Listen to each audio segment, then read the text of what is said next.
ГСП онлайн. Городские новости сейчас. Их работа незаметна, но она спасает жизни. В Ухте прошел второй республиканский конкурс среди работников Центров обработки вызовов 112. Если сказать проще, его участники – операторы, которые отвечают на экстренные звонки. Болезнь, возгорание, почти любое ЧП, которое случилось в регионе, не проходит мимо этих девушек. Уже второй год подряд они собираются, чтобы выяснить, кто же из них лучший в своем деле. В финале участвуют 6 профессионалов. Их задача – пройти теоретический экзамен, а затем продемонстрировать свои навыки на практике, а именно принять 5 вызовов, максимально приближенных к боевым. Для конкурса специально моделируют сложные случаи. То есть это вызовы с детьми, то есть потерявшиеся дети, большие крупные аварии. В таких вызовах обычно люди находятся в стрессовой ситуации, и информацию из них нужно вытягивать. Поэтому и в наших тестовых вызовах вся информация сразу оператору не сообщается. И нужно посмотреть, как оператор правильно и быстро, самое главное, эту информацию добудет от заявителя.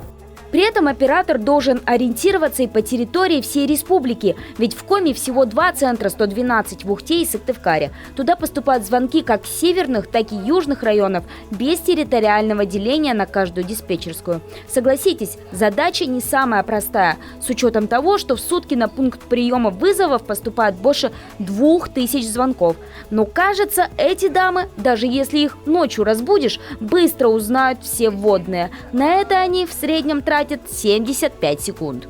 В первую очередь мы спрашиваем, что случилось. Это имеется в виду, нужна ли скорая, полиция, пожарные. Потом мы, чтобы определить, что вообще пожар или инсульт, или еще какой-то повод для вызова.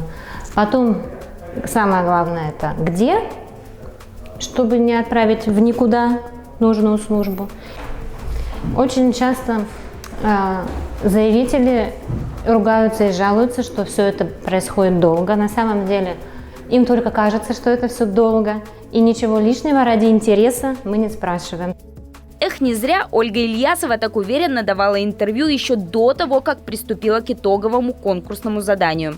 В результате эта представительница Ухты заняла первое место в конкурсе профмастерства. Правда, пьедестал пришлось делить с коллегой из Сыктывкара. Ольга Король набрала такое же количество баллов. Бронза у тезки победительниц Ольги Вознесенской из Ухты.